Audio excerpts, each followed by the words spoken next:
Jayne, welcome to the show. Hello, Chris. Thank you very much for inviting me.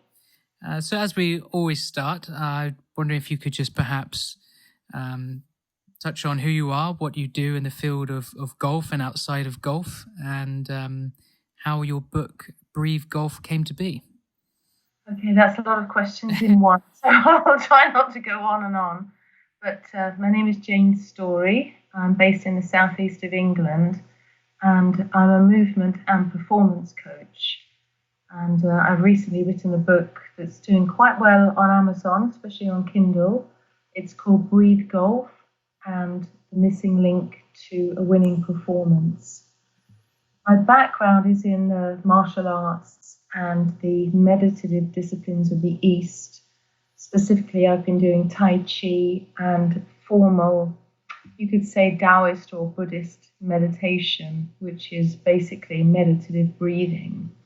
And I've been practicing and teaching for over 30 years.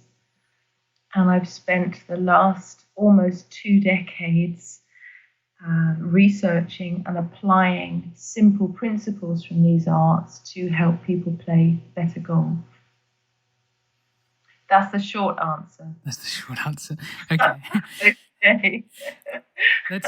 Let's start off with the Tai Chi. How did one come about that, and what was your story with getting started in that practice? Well, I was very shy when I was a child and a young woman. I was extremely shy and self-conscious, and I knew that I was missing out on a lot of opportunities and on a lot of life because I was very introverted.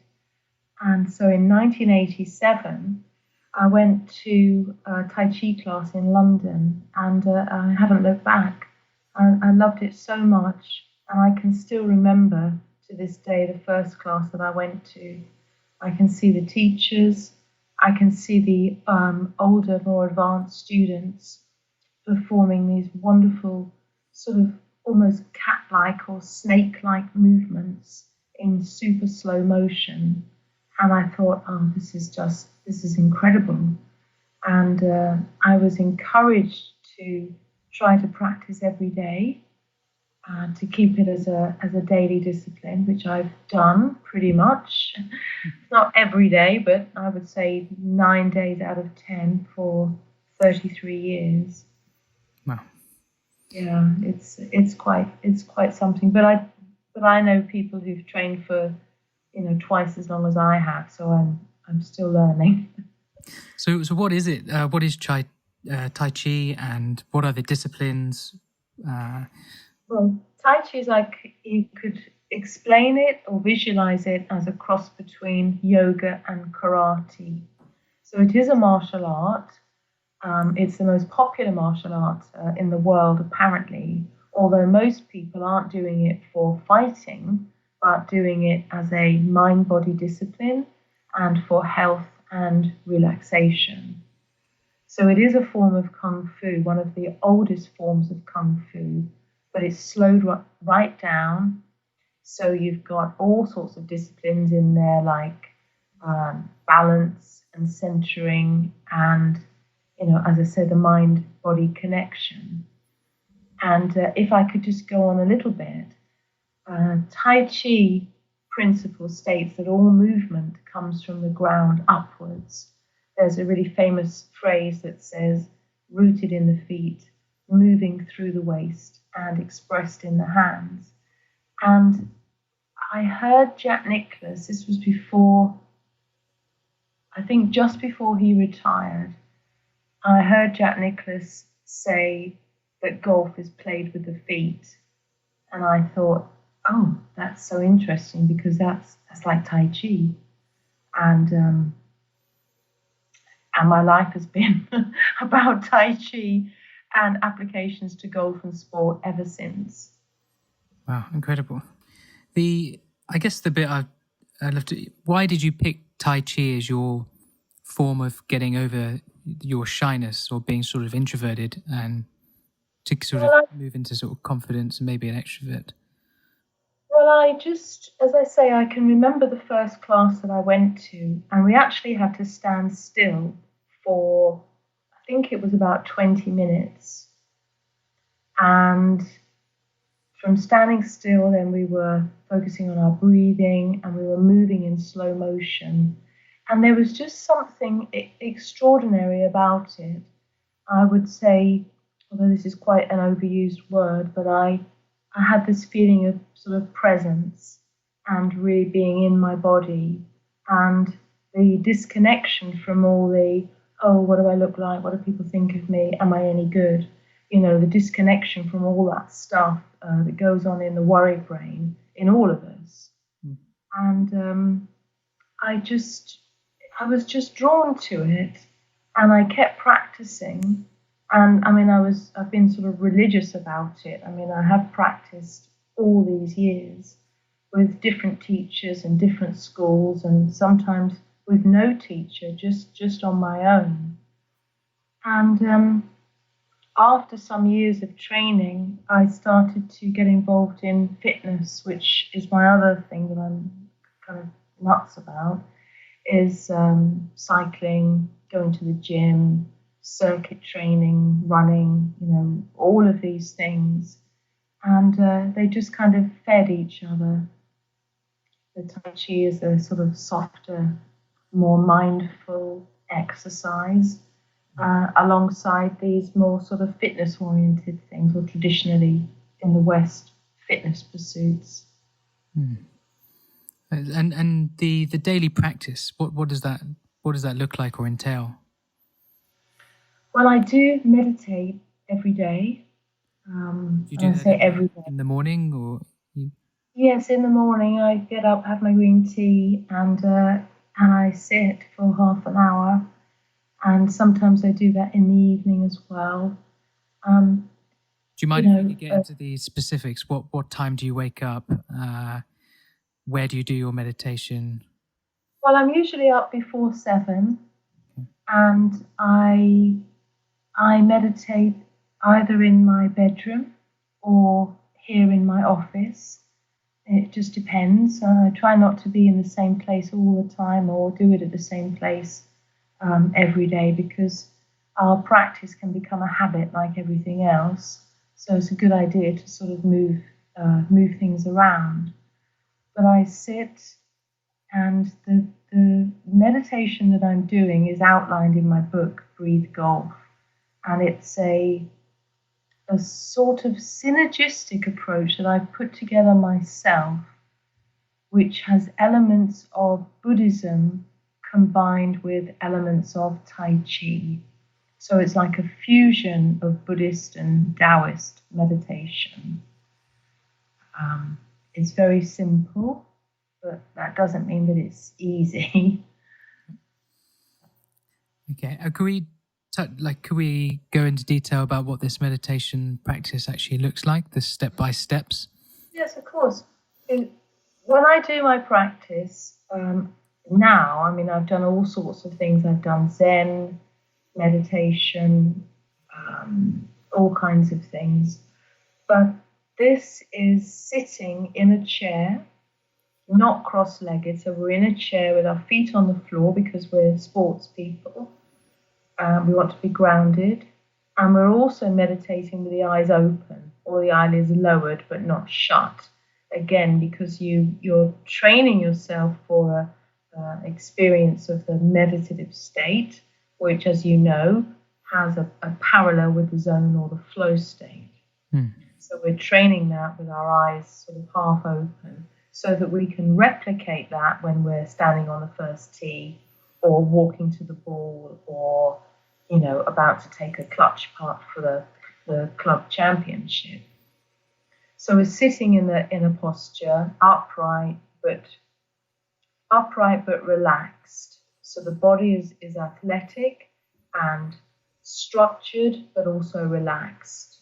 And the mind is attentive and focused, but also relaxed. And this is what is unique about, I believe, the training that I'm bringing into golf, because we're looking for that midway point between focus and relaxation, between thoughts and feelings.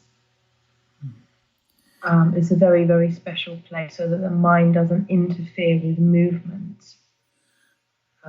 But in my sitting, I mean, just to keep it very simple, because it's all detailed in the book, and of course it's a very big subject, but we are aware of our breathing, and that doesn't mean we're changing anything. We're not altering it. We're not trying to control the breath. We're literally following the breath and feeling the rhythm of the breath. And as we do that, it's very interesting that the mind starts to let go of all the associative thoughts. So we stop thinking so much. You know, how the thoughts just go round and round in our head. And on the golf course, you can have almost like a domino effect with the mind, where if you have a bad shot on the first tee or anywhere on the course, that can trigger off a series of negative thoughts. You know, why did I even take up this game in the first place? And, you know, that you can sort of talk yourself out of any possibility of recovering. So when you focus on your breathing, the mind quietens down. And the body almost kind of reveals itself. You get more in touch with your body, which might sound crazy, but most people, when they are standing over the ball, I would say they're not feeling their grip. They're not aware of their feet on the ground. Most people, when they go into stress mode on the golf course or anxiety mode, have even forgotten that they're outside in beautiful surroundings, because we are living in a culture that overemphasizes the mind, as if the mind can control movement, and it's basically nonsense. A beautiful way of putting it. I think in the book you sort of referred to it as sort of zoning in and zoning out. It's like when we're in that sort of analytical mindset, we're not really present, or we're not really grounded on the golf course, and we're not really present to our surroundings. But when we concentrate on something such as simple as the breathing, we start to become present. We start to take in where we are, and we start to sort of almost see ourselves as like a hawk flying above us. And so I guess does this breathing work or meditation or practice help you get into the present moment and be aware, or create more awareness on the golf course? Absolutely. And I mean, this is a very, very deep subject. I mean, this is something that people train for and practice their entire lives. We're talking about 60 years. I know people now who've practiced meditation for 60 years. And we tend to talk about it quite glibly in our culture. Oh, breathing. Oh, yeah, I know all about that. Oh, mindfulness. Yeah, I've done a weekend course in that. And it's just, it not even scratching the surface of what's possible if you can create the discipline in yourself to do this inner work, which is, learning to make everything quiet inside by keeping your focus of attention on your breathing. I mean, it is the cornerstone of many of the Eastern disciplines, like Buddhism, like Taoism, and something quite extraordinary happens to the golfer and to the athlete when the thoughts recede into the background. Movement starts to flow, the body is freer, we can perform movement that's natural and effortless and strong and graceful and powerful and precise. Yet we try to control that all the time. We think, I'm making this great golf shot. I can do this if I think about technique. And it's a mistaken assumption. What really happens when people are in zone or in the flow is that they've got out of the way. So the mind, the analytical mind, has quietened down. All those thoughts about, the technical aspects of the shot have receded into the background. And you're left with being aware of that shot, that moment. And I mean, I had some feedback from one of my students who's a PGA pro over in Holland, and the poor lad is so tied in knots because of all the information that's in his head, and he'd got to a point where he didn't even know how to take the club away when he's standing over the ball. So information about technique does not equal a fluid golf swing. And this lad, he was very dedicated to his practice, and he practiced his meditation every day for several weeks. And then he wrote to me and he said, "My God, I could hear the birds singing on the golf course today, and I had the best round of golf I've ever played." Yeah, that's amazing.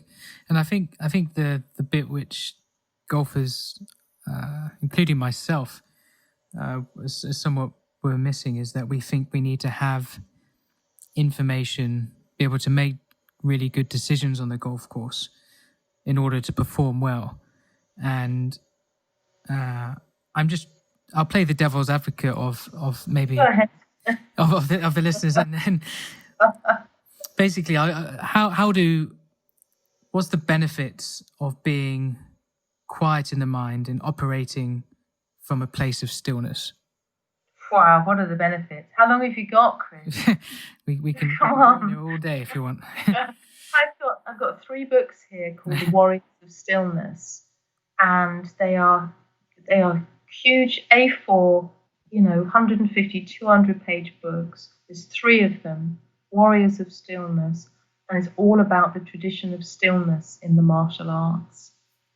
Okay. So when we train for stillness, we're quietening the mind, because we're not understanding the part of the mind that helps create movement. All right. Now, in the mainstream at the moment, there are 2 approaches. One is the mental game, and the other is the technical aspects of golf. And the mental game is all, let's think about how we're thinking. And the technical side is, let's think about how we're moving. So what I'm suggesting is that we actually stop thinking, or we start to think less, or our thoughts sort of recede to the back of the mind in the same way they do when you are doing your meditation practice. The thoughts are there, but you don't lose the connection to your own breathing and your own body. And when the analytical mind is quiet, the signal from the motor system goes directly, it connects the mind and the body directly so that there's no interruption of that signal about movement.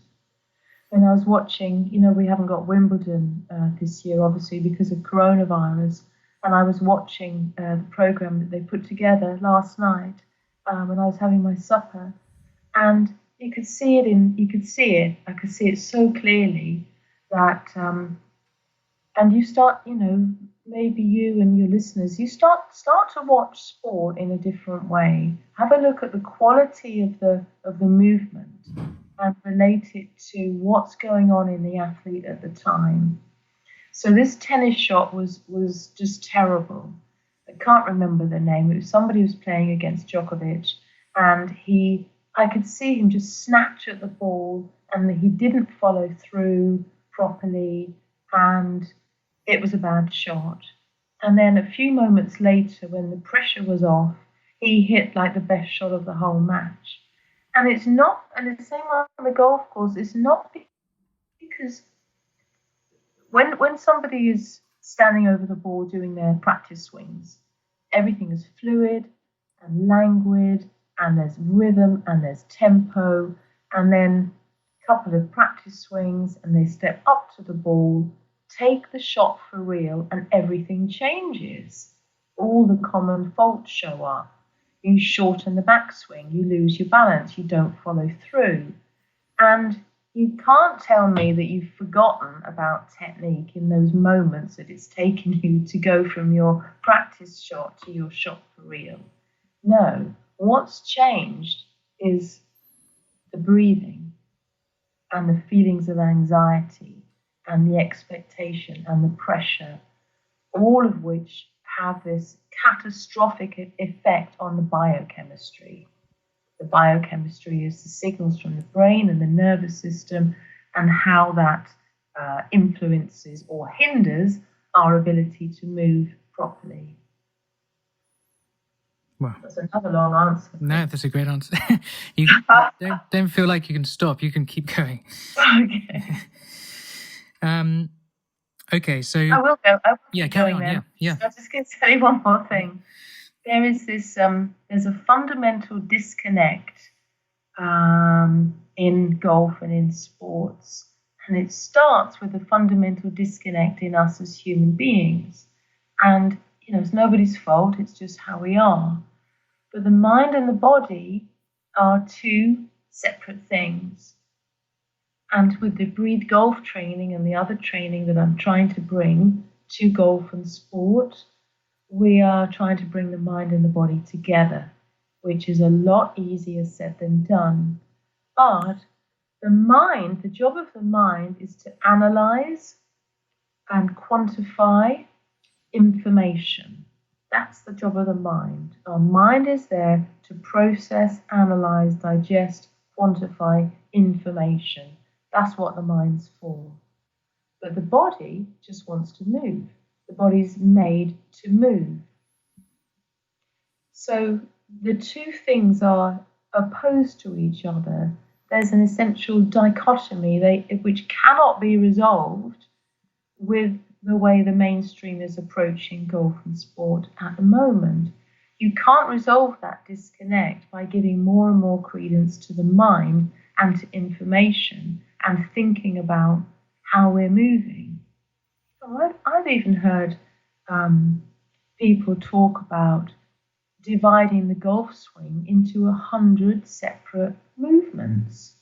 It's just, no wonder you end up with even the professionals, choking when they're standing over the ball. It is, it's time for a quiet revolution in golf, Chris. It really is. Sounds like you're making that revolution happen. I remember when I suffered with the yips off the tee for probably two years. I changed coaches, and from being like a very creative, I've talked about this on the podcast before, and from being very sort of creative and not knowing anything about the golf swing and seeing shots just like a drawing, like a child sort of drawing in a book, like lines and big draws, big fades, to becoming highly technical and analytical and knowing everything about the golf swing. And when I was in those sort of analytical sort of frame of mind, when I had to be in these perfect positions, and it was sort of Instagram worthy, as sort of Simon Dyson would say, I just couldn't hit it. I mean, I couldn't find a beach if I sort of jumped out of a boat, and it was so analytical that I developed all yips off the tee. I couldn't find the fairway. I couldn't, because I didn't know where I was hitting it, and all I was thinking was my positions I had to be in, and my mind was incredibly noisy. And it kind of takes me back to the first time I ever meditated, was back in 2013, where one of my friends who I worked with in San Francisco, called Alex Chu, he's the founder of the app Calm. And I was outside my house, having to make a very large decision. It was whether to get married or not. And I sat outside in my garden trying to meditate, and there was no stillness. there was no quietness. I was practically in my mind. I was like in a DJ set in a concert with thoughts and feelings, and there's no space to be able to make a decision. And it's the same when I feel like going onto the golf course.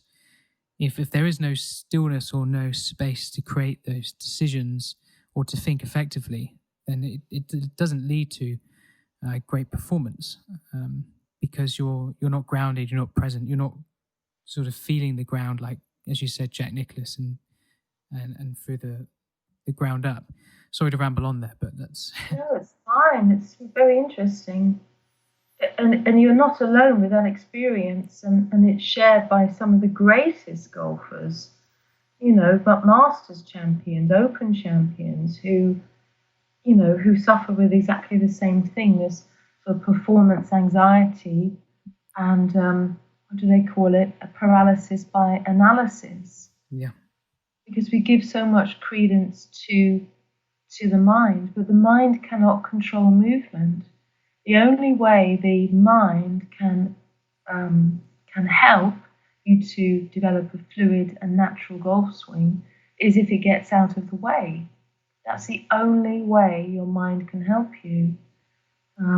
Because as I said before, this dichotomy between the mind's job and the role of the body, but they can be resolved through this process of quietening down the mind and by focusing on the breathing. But it is something that you have to practice because often the experience or the first experience will be just as you've said. You try to meditate and it's so difficult and your thoughts don't stop, and then you can give up. But there is a sort of a meditation muscle in the brain.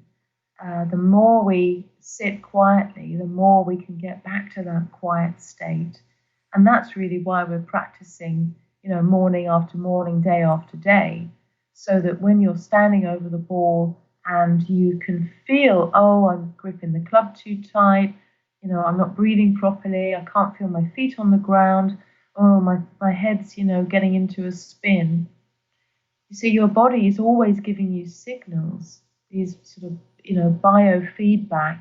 It's telling you not to take the shot yet. So, when that's happening and you're over the ball, you can, locate the feet and locate, we haven't talked about this yet, but the center of gravity of the body, which is called the Dantian in Tai Chi, or if your listeners are into yoga, then they'd know it as the Hara center. But trying to settle the attention and the breathing and the mind in the Hara and the feet, it takes all that stuff, all the energy out of the head. It grounds you, and it allows that space in the head. But you've got to work for it. One of my teachers, a woman who's been practicing for twice as long as I have, and she says that it's not a given. This ability to be present and to access flow or the meditative state is not a given. You have to do the work. You have to make the effort to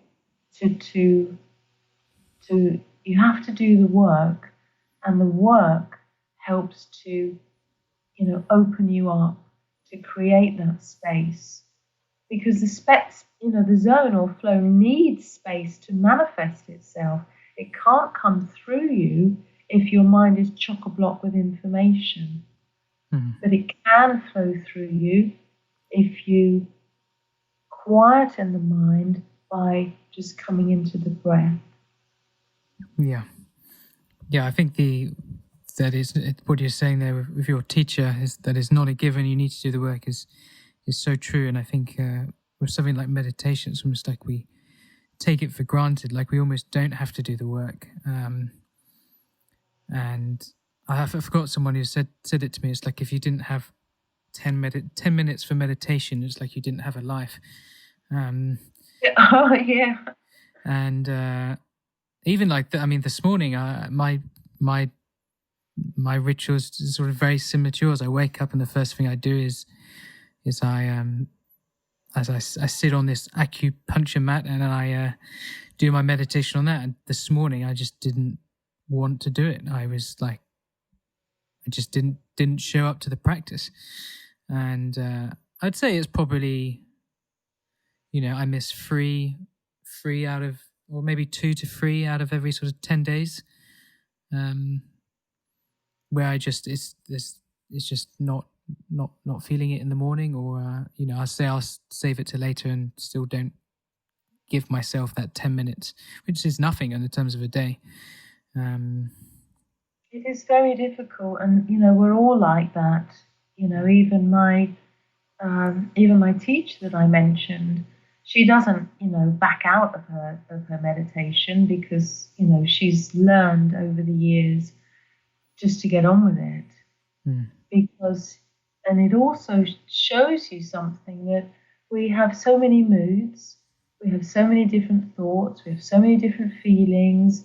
We feel like doing it one day, the next day we don't want to do it, the next day we're going to give everything to it, and after that we think, oh, I can't be bothered. You can find consistency, and of course all of those moods and thoughts show up on the golf course. The golf course is like a mirror of life, isn't it? So all of that stuff shows up. But this work with the breath, you can create something very constant in your life that travels with you from one day to the next. And you can practice it at home. You can take that very same thing to the driving range. You can take it to the practice area. You can be aware of it when you're walking out to the first tee. You're aware of it all the way through your round of golf, or you just keep coming back to it. I created a little mantra, which is one breath at a time, one shot at a time, one hole at a time. And, I've had lots of wonderful feedback from people who've really committed to that. Yeah, no, I remember that. Distinctly reading it in your book. It's one of your most highlighted phrases, if I remember. Okay, I play devil's advocate again. How does...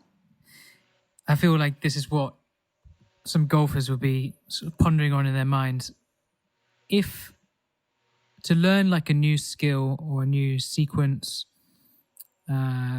something technically within the golf swing, how can one do that without being in the mind and sort of keeping or creating space at the same time? Well, I would give you something else to think about, and I would say let's change the whole perspective on how we're looking at golf. And if we're not so overemphasized on technique, we can come back a bit and we can say, well, let's look at the golfer. What about the golfer? Forget all the 100 different swing positions. What about the golfer themselves? And let's talk about fundamental movement principles. So let's talk about being balanced, being grounded. Let's talk about having the quads loaded so that the lower body and the legs can take the upper body's resting on the legs. It's fundamental biomechanics, strong lower body, relaxed upper body, joined through the rotation of the waist. And these things go back hundreds of years to the martial arts. But when we're thinking just about the positions of the upper body and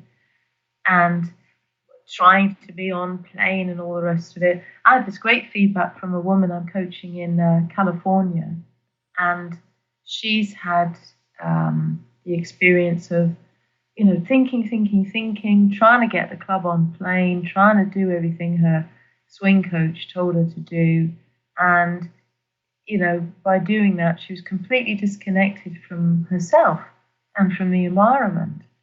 And then she thought, in the middle of the round when it wasn't going so well, she thought, well, I've read this book, Breathe Golf. I'm just going to try it. I'm going to try and trust my intuition. And I'm going to see if just, working with my breathing and see what happens. And of course, movement, the quality of movement changes. The quality of the motion changes when you get out of the way. You cannot control movement with the mind. The only way the mind can influence the quality of your movement is if it goes into the background. And you only have to recall, and your listeners only have to recall their best golf shots. Mm. And I've interviewed hundreds of people, men, women, juniors, all around the world, from tour players to people playing off 24. So everybody in golf. And the experience of the zone or flow or the effortless golf shot is the same whether you're a top pro or whether you're, playing at your local club, every Sunday. It's exactly the same experience. And everybody I've spoken to has said, oh, well, my best shot, it was effortless. It was effortless. And then when you dig a little bit deeper, you say, well, can you describe that to me? They say, well, I wasn't thinking too much. I wasn't trying too hard. I felt relaxed. I was fairly confident. So, having heard this again and again and again, and I don't mean half a dozen times, I mean hundreds of times, this word effortless kept coming back to me from the feedback from golfers describing their best shot they've ever had. I thought, well, let's try and recreate those conditions within the golfer when they're standing over the ball. So you could say that's my work. If you create those conditions that allow the effortless shot to come through you, it's far more productive and results in a far more enjoyable and, brilliant round of golf. You're going to win more games if you do that, as opposed to I'm going to stand here and think as much as I can and recall everything I can about technique. Mm. Is this what you would refer to as sort of difference between swing thoughts and swing feelings? Well, quite possibly, but swing feelings would be more in the sort of fundamental movement skills. So I've got sort of two arms of what I'm teaching, or two pillars. One is the conditions within the golfer: quiet mind, deep breathing, relaxed but athletic body, being present in the now over the ball. And the other is fundamental movement skills, which they basically come from the martial arts, which predates sports science and biomechanics by hundreds and hundreds of years. But it was Jack Nicklaus, who's my hero, by the way. Jack, if you're listening, ring me. I've sent you my book. I've written to you. Ring me, okay? So Jack Nicklaus is my hero. So Jack said that he talked about swing feelings in his book, Golf My Way, and he's always talked about swing feelings. I don't know whoever came up with the term swing thoughts, but they are responsible for a great industry, $1 million industry, but a lot of unhappy golfers. Mm. But you can't even approach feeling the body if you're not in touch with the body and you're just living in a mind full of ideas about how you're going to hit this shot. Okay, swing feelings. Let's open this up. And how is martial arts and golf interlinked, intertwined, and how do they sort of work hand in hand together? Well, there are many, many similarities between the martial arts and golf. Things like balance, torque, leverage, explosive power, the intent, how to intuitively deliver the intention that you have in your mind for the shot or the punch or the strike you want to deliver. And you're training awareness in the martial arts. We do a lot of standing still in Tai Chi, and they do it in karate and kung fu and jiu-jitsu. You stand still. And there was a great master in Beijing in the 1930s called Wang Xingjai, and he developed a form of boxing called mind boxing, or Yichuan, where you just stand still. and very similar to a great samurai warrior called Miyamoto Musashi, who would stand for hours sort of motionless, but sort of poised like a cat that was about to pounce on his prey. And Bruce Lee, he was also developing along these lines with his Jeet Kune Do, which means the way of the intercepting fist.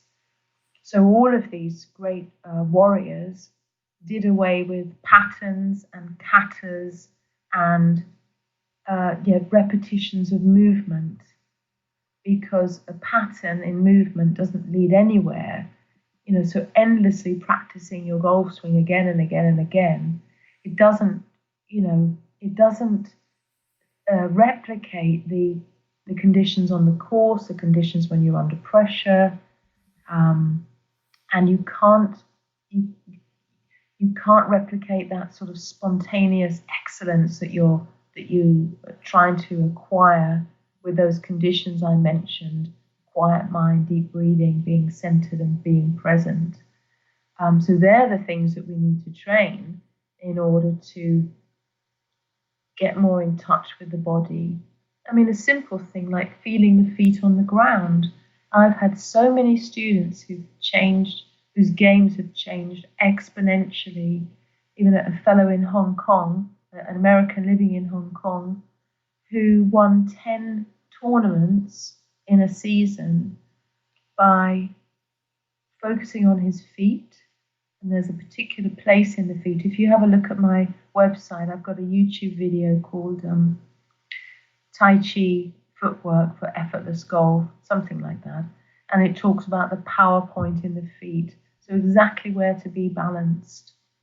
And if you're balanced properly, then the upper body can be structured, but it can still be nice and relaxed.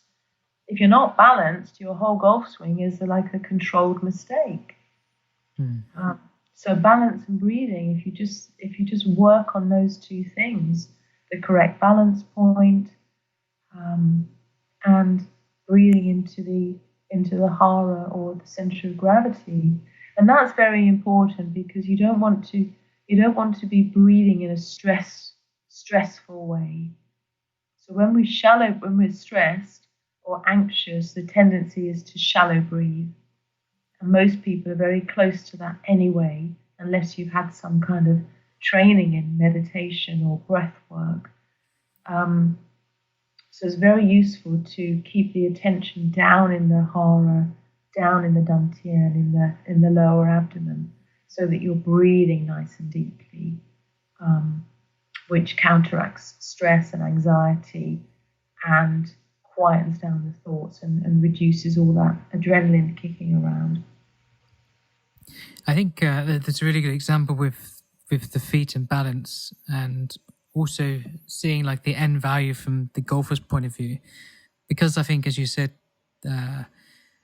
us golfers as a whole industry has been taught about swing thoughts, and we've got to sort of be in these positions in order to hit good golf shots. It's almost like that this sort of way of teaching of creating space for the mind and from something so simple as balance, it seems too far away from the conventional way of teaching for golfers to implement it. It just seems, no, that's a bit woo-woo. I don't see the net benefit when I'm just trying to hit the ball in a certain way down the fairway. How is that going to help me do that? And I think that's like, it's kind of like the missing bit which makes the golfer take the leap of faith into sort of this direction. Sure. Well, I'm writing it as fast as I can, but I'm doing another book at the moment called Connected Golf, and it's all about bridging the gap between practice and performance. And I'm talking in this book about fundamental movement skills, like balance, like loading the quads, so the lower body, the legs are doing all the work, and they're like the powerhouse of the swing, and the upper body's nice and relaxed, and it can follow the rotation of the waist. That's good biomechanics. And also, if you look at if you look at Jack Nicklaus, sorry to go on about Jack. That's fine. I'm not stalking him, by the way. It doesn't sound like it. No. So Jack, and also Hogan. I mean, Ben Hogan was all about movement comes from the ground upwards. Jack Nicklaus said golf is played with the feet. So, who are we really to argue with that? Yeah, no, it seems like there's like been a chunk of time missing from the greats. I'm sure Tiger, I don't know if you've done much research on Tiger, but I know he is, in his prime, he was enormous on Buddhism and sort of meditation. And he used to say he would have these sort of blank out moments during his round where he can't recall, which I'm not sure, because if you're totally aware, you would remember kind of everything. I never quite understood that, but I don't know if you've done any research into him. I've done a lot of research into Tiger Woods, and I've written several blogs about him, especially after his Masters win last year. He practiced Tai Chi when he was a young man, and he practiced Buddhist meditation, Thai Buddhist meditation, which is focusing on the breathing, when he first sort of appeared on the golf scene. And then he went back to it after his 10 years in the wilderness, after his marriage breakdown and all the stuff in the press and his sponsors abandoning him. And then he came back for one of the greatest sporting triumphs ever. Whether you love or you loathe Tiger Woods, you can't deny that it was absolutely exceptional when he won the Masters again after that sort of 10-year break away from the game. And I've put an article on my blog, and there's a photograph of Molinari and Tiger Woods standing next to each other. And I think I can't remember all the details now, but Molinari was ahead. And there's this picture of them standing side by side. And Molinari his shoulders are up and tight, shallow breathing. He is, he's looking like an anxious man, even though he was shots ahead of Tiger Woods. Tiger Woods, he looks relaxed and attentive. And I would suggest if you look at his eyes, he's focusing down on the dantian, center of gravity, breathing nice and deeply. He's calm and he's on, he's in flow or on the edge of it. And Tiger Woods went on to win. And I wish I'd put money on that because I could see it. You can see it. Just start looking at the athlete before you look at the technique or the movements that they're producing. Look at the athlete. It's the conditions within the athlete that result in fluid movement or clumsy movement. And that's golf, snooker, tennis, football, skiing, gymnastics, ice skating, whatever you care to mention. It's always the conditions within the athlete that are most important, more important than how much they know about technique.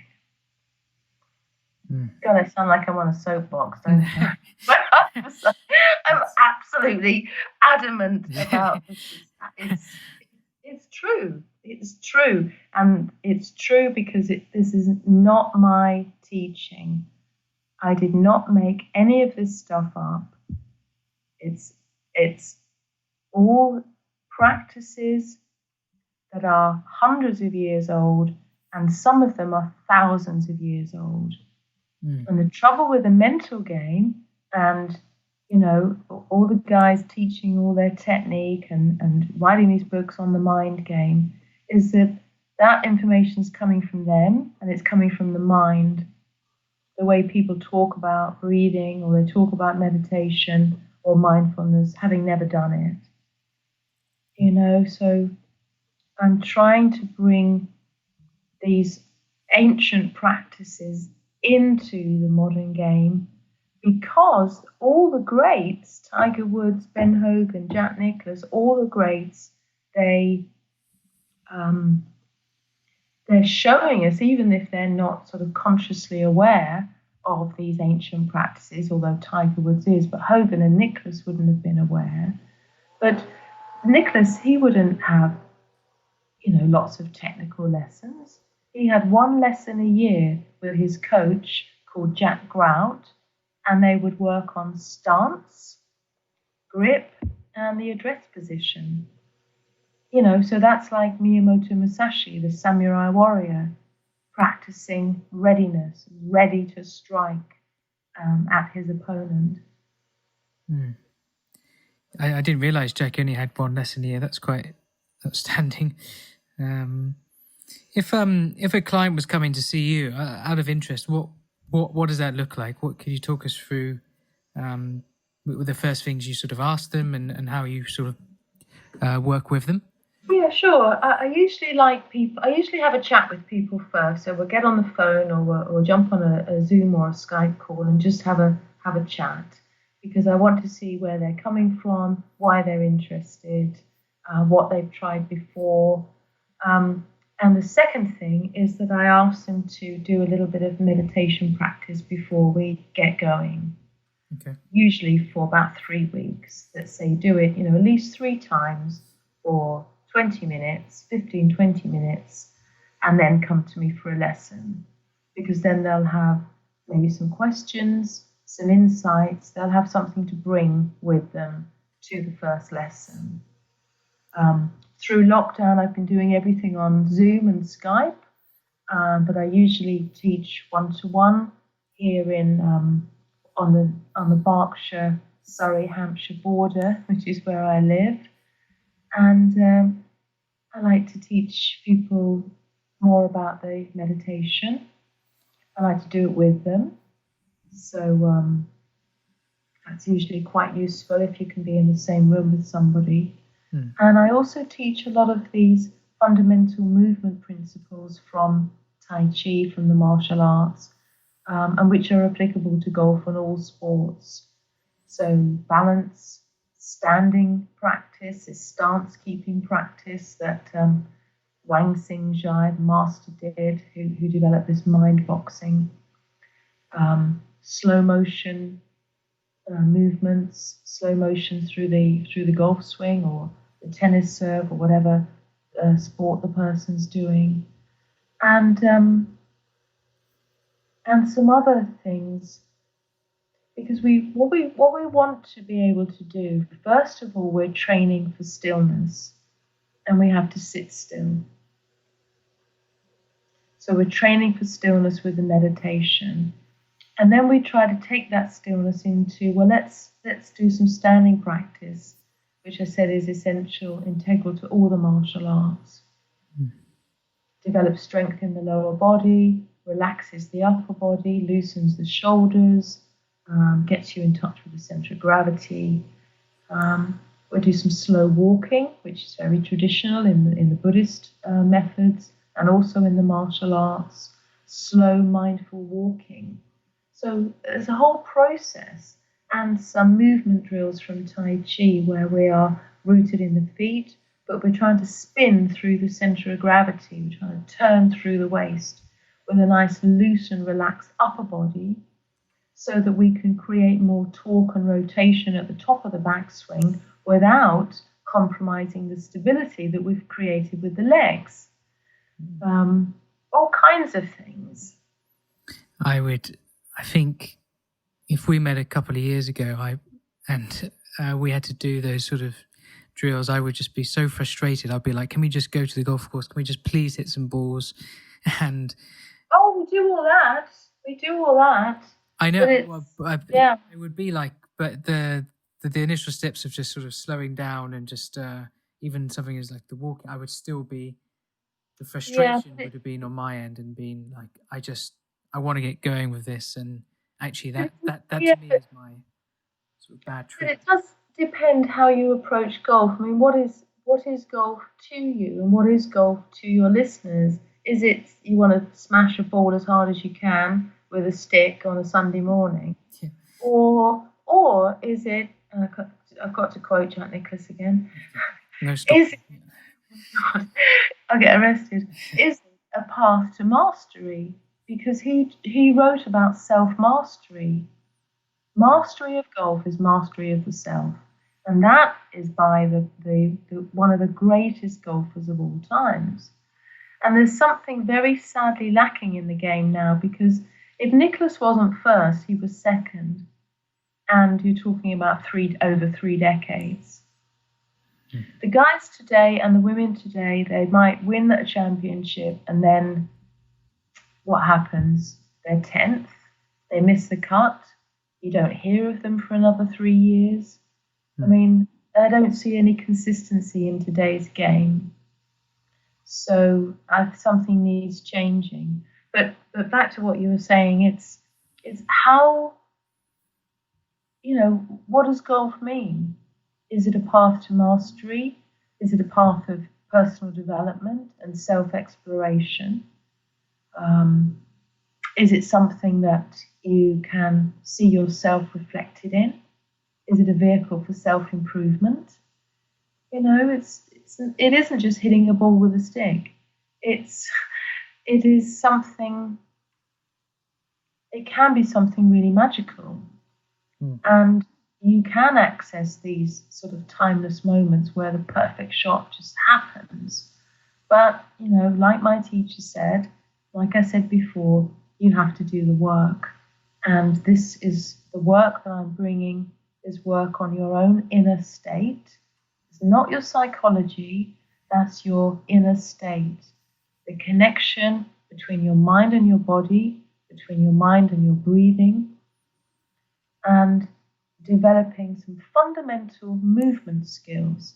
Like I've worked with golfers who've been having, traditional swing lessons for as long as I've practiced Tai Chi, so 20 years, 30 years, and they have never been shown how to balance properly.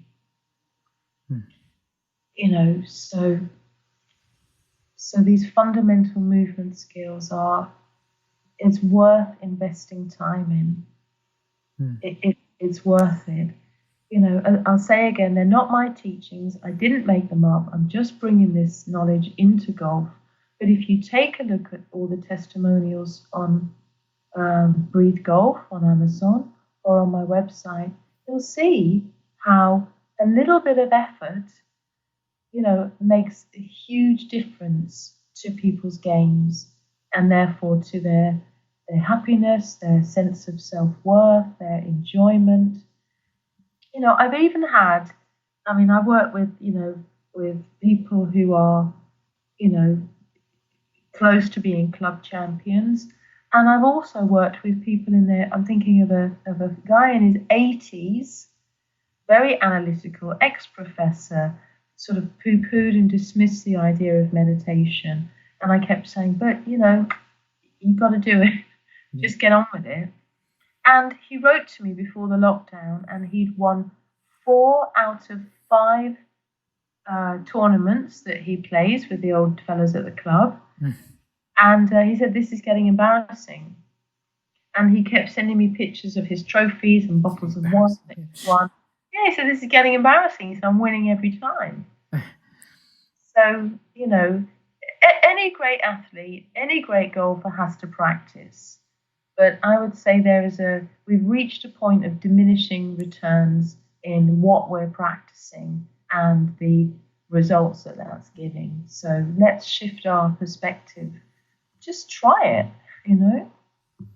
What do you think of the meditation apps out there? Not much. Not much. Okay. So it's like I want to get fit, but I'm saying, Chris, will you go to the gym for me? Okay. So the true hard work is you've got to do the effort. You can't get away from it. You've got to do it.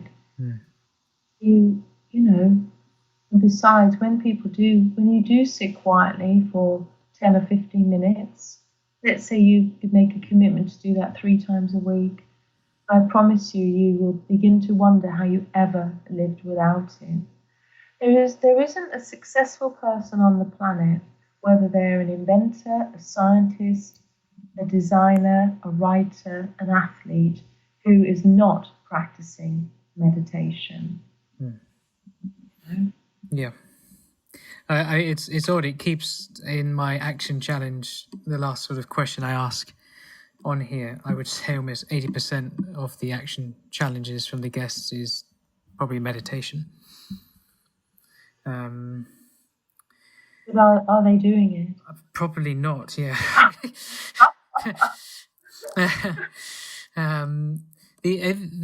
So not using the apps, just sitting down. And I know in your book you talk about having like a meditation journal, and so you sit down in quiet with nothing, looking at a blank wall, and you listen to what surfaces and what thoughts, emotions, and feelings that come up during your time when you're concentrating on your breathing. And then after that, you can jot down, like the guy who cut you up in the car park yesterday, or the guy who you missed your appointment by 10 minutes, or you can, all these little things that come up or surface, you can jot them down and let them sort of declutter out of your mind. Yes, but we don't want to do that straight away, because of course there are all these paradoxes in training. You can't do the meditation and expect a result.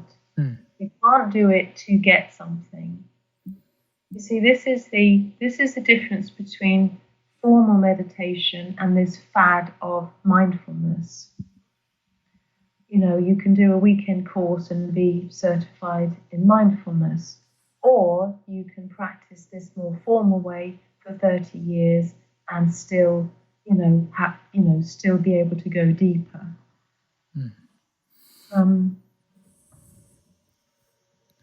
Okay.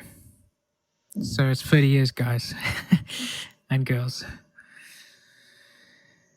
It is not going to take you 30 years, but what I'm saying is we live in such a throwaway society where everybody wants everything on tap.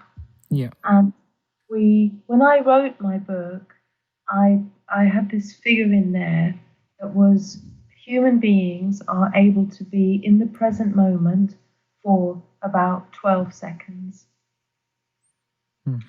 And I've heard that that's gone down to about 8 seconds. Is that on a day? Well, it's sort of moment to moment. You can just be where you are for literally a matter of moments, for somewhere between 8 and 12 seconds, and then you're lost in your thoughts again. Right. Okay. And, you can hear and you can see people who are disconnected from their body, disconnected from their breathing, and you can see and there's a different quality in the people that do make that effort to create a bit more space in themselves. But the whole reason that I got into this was I'm so fascinated by movement. What is it that creates fluid, powerful, and effortless movement when a golfer or other athlete is under pressure? What is it? What enables that and what hinders that? And you will find that it's all to do with how they're breathing.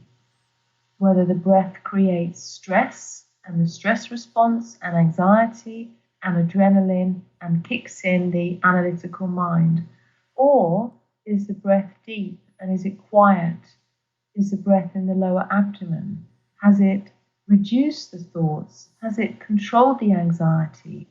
Has it shifted the biochemistry into the relaxation response and therefore enabled the athlete to move in a way that's more free and more natural? You see, it's all about the breath. Yeah. No, I think that's. I'm just looking at all the other questions I've got in front of me. I don't think we've touched on a single one of them, but I also want to be respectful of your time. Is there any questions that you have on? Because I don't know if the listeners know this, but when I sort of do an interview with a guest, I always send them the list of questions that may come up, and we sort of have them in front of us, and then we pick along them. But as we normally do, we sort of jump around back and forth. But if there's any questions that, I don't know, on your end that you may want to touch on, because this is also fascinating. But I want to be respectful of your time before we sort of move on to sort of rapid fire questions. We can always do round 2 as well, Jayne. So. Oh, I'd love to. I mean, it's such a big subject, and you'll see if you go and have a look on Amazon. There are at the moment there are 41 comments on the book, and 38 of the comments are, oh my God, this is amazing! What a miracle! Best thing that ever happened to my golf. On and on and on like that. And there are these 2 or 3 comments like, breathing, what's that crap, what's that all about, rubbish. So, people are in sort of 2 camps. You either think you know all this, or you can stop and say, well, maybe there is something in this. Especially if you can recall in yourself those magical shots that you've hit. Have a look. What was happening in you? Were you thinking about technique? I bet you weren't. Yeah, no, absolutely not. No. Yeah, and I don't think you can win them all as well. It's just interesting how the subject polarizes people. Yes, no, very much so. Interesting, yeah. Okay, we'll move on to the rapid fire question. We'll save the ones we've already done for maybe a round 2. Sure. Okay, so what is the book or books that you have most gifted, and why? It could be sort of 1 to 3 books that greatly influence your life. They don't have to be golf related. It could be sort of business relationships. Okay, well, I've got 2. One is a book by a Zen master. Wouldn't you know it? So surprised it wasn't Jack Nicklaus's book. No, it's not Jack's book. Sorry, Jack. Sorry. Move over, Jack. Yeah. This is a book called Zen Mind, Beginner's Mind, and it's by a Japanese Zen master called Shunryo Suzuki. And it's from talks that he gave. He was a Zen master from Japan who set up the Tasajara Zen Center and the San Francisco Zen Center, both of which are still in operation today. And he would give talks after his 40-minute meditation practice session with his student. And some of the students collated those talks, and it's become this book, Zen Mind, Beginner's Mind. So it's a book that I've given to friends. I recommend it to all my students, and it's one of my favorite books. There's another book. This is called Wild Mind, and it's called subtitled Living the Writer's Life, and it's by this great American woman called Natalie Goldberg, and she is a meditator, but she's also a writer, and she talks about writing as a practice. And I've had that book for, 25 years or more. Okay. And it's absolutely wonderful. Fantastic. I will make sure those go in the show notes for the listeners. Thanks. What purchase of $100 less has mostly impacted your life in the last 6 to, say, 12 months? Again, more specific, the better. Okay, well, it's right here in my office. It's behind me with all my training equipment, and it's a foam roller. Oh, wonderful, yeah. Yeah, it's called an Opti, I think it's an Opti Pilates foam roller. Yeah. And I do loads of circuit training, loads of cycling, loads of hills, and I was getting, my knees were really taking the strain. And I've been training for like 35 years now, so I'm knocking on a bit. And my knees were like, oh God. And when I could get out to the gym before lockdown, there's a couple of bodybuilders in there that I chat to, and they're sort of my friends. And I said, I don't know if I can do squats today because my knees are really sore. And they both said, get on the foam roller. And I've been doing that, religiously ever since, sort of 15, 20 minutes a day. And for people that don't know, you just lie on this piece of equipment and you roll yourself up and down it. So I've been massaging my quadricep muscles, because the boys at the gym said if your quads are tight, then the kneecaps can't move so freely, and that's when you get the pain and the discomfort and the stiffness in the knees. So I'm back cycling, back doing my workouts, and I love the foam roller. Wonderful. I was about to go for a run this afternoon. I was going to stop because my knees were actually playing up, but I will go on the foam roller and hopefully it will go back to normal. I love the foam roller. I love it. Fantastic. Are you trained for anything in particular? Is it like, or was it just for fun? I wouldn't say it's fun anymore. It's hard work because I'm definitely the wrong side of 50 now, and I've got to. But I train like 2 or 3 times a week: circuit cycling, walking, TRX, cross trainer, the rowing machine when we get to the gym. I train just because I love it. And a lot of what I do these days is body maintenance. So rather than just pushing my body to the limits, I have to look after it a bit now with a lot of stretching and fascia softening and that old foam roller. Nice. Have you used a myofascial release ball out of interest? No, I do it the old-fashioned way. I do it the Tai Chi way. Okay. There are a lot of fascia softening exercises in Tai Chi, which I also teach to my students so they can get better rotation in their golf swing. That one I'll have to maybe contact you about.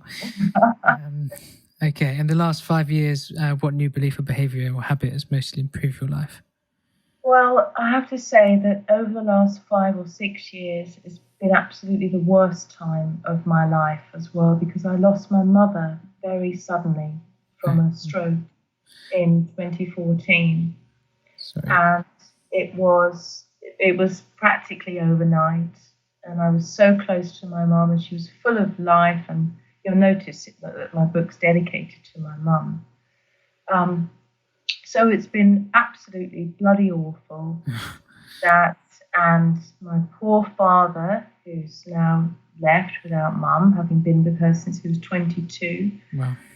Relationship broke up, had to move house. Then I broke my ankle when I was running. I had the shingles. I had all sorts of things, one after another. And you know what I'm going to say. Yeah. Carried on. I carried on day by day with my meditation. And it's, as I said before, there's this thread of constancy which can run through your life when you just make it very simple and you pay attention to the very thing that's giving you life, which is your breath. And so I would say that it saved me. It's influenced my father, because I'm, not stressed or anxious, or, I can I've looked after myself through this. I've looked after my dad, my sister. I've been able to continue teaching and get back to my fitness training. So it really is the center of everything, and has been even more important over the last 5 or 6 years. Wonderful answer. Thank you very much for sharing. Oh, you're welcome. Okay. What one habit would you recommend golfers to implement into their game? Let me think now. What could it possibly be? We can probably just skip this question. Yeah, probably skip that. No, the habit that I would say is notice when you're out of sync. All right, so there are clues that your body is giving you, like you might feel tight, or you're gripping the putter too tight, or your shoulders are really tight, or your body's very stiff, or you can feel that adrenaline and that anxiousness through your body, or you're rushing, or why are you shortening your backswing when, yesterday on the range everything was fine? If you can start to notice those kinds of things, what you're noticing is the mind-body disconnect. And you're noticing that you're out of sync with yourself. And just try in those moments to just relax. Try to relax. Try to, like a deep sigh, relax the shoulders, send the breath down to the lower tummy. See if you can feel your feet on the ground, and just take a few moments and be ready to take that shot. Wonderful. Okay. I will, that'll be one I'll practice maybe tomorrow. Okay. The last question, the personal action challenge. This is something which you deeply believe in, which you do daily or greatly impacted your life, which you can recommend to the listeners to adopt in their lives. And again, it doesn't have to be golf related. I also feel there may be a similar theme to your answer here. Well, I'm going to say that this whole business about body maintenance has become really important to me over the last few years. The things I could do in the gym when I was 20 and 30, I look at the weights I used to squat and I think, my God, could I even lift that now? But I still go ahead and I do it. But, your body maintenance is really, really important. I've seen guys that have just done nothing but bodybuilding and nothing but sport who are now wearing knee braces, or they're having to have operations, or they're just, the body looks great, but they're not really very fit. They're not very healthy, let me say. So, there's always two sides to a coin. So if you're doing all your fitness and your golf-related training, try to do your body maintenance, which will be your stretching, softening, and more gentle things to the body. Wonderful. Okay. Amazing. Jayne, thank you so much for this. It's been an absolute pleasure. So much. I feel like we've only scratched the surface as well. Well, I think we haven't. We forgot to mention that there is I think you're going to put a notice on this page, but I've written I think it's about 12 or 14 page free report. It's called Staying Centered in a Changing World, and it's about the practice of meditation, you guessed it, and how to do it, why to bother, and how it can help you prepare for your sporting comeback. And in that free report, if you go to my website, you can just sign up for the newsletter and you get that free report. And also, because of lockdown, I put together 30 years worth of training into a 12-week mind-body performance challenge. So that's everything that I know about diet, health, fitness, cardiovascular training, nutrition, supplementation, strength training, Tai Chi, and breathing, and how it can help you get back to the sport you love when we come out of lockdown.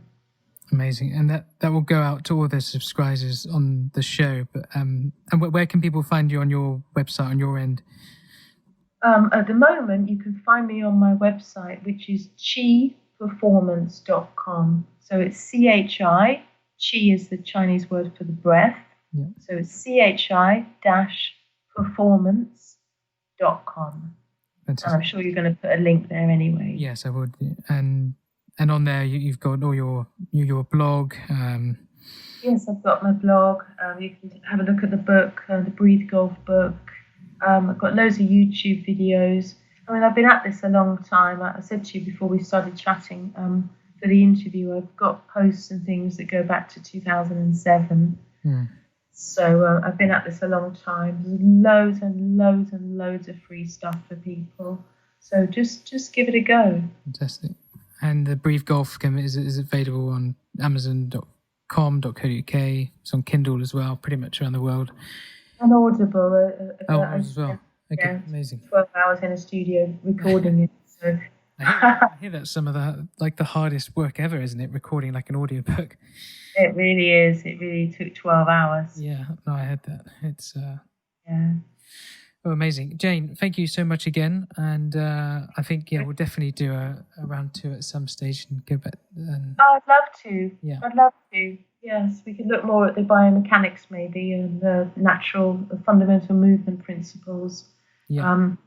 Or whatever you like. Yeah, okay. We'll just Or talk we can about talk about Jack. Jack Nicholas for an hour. Yeah, exactly.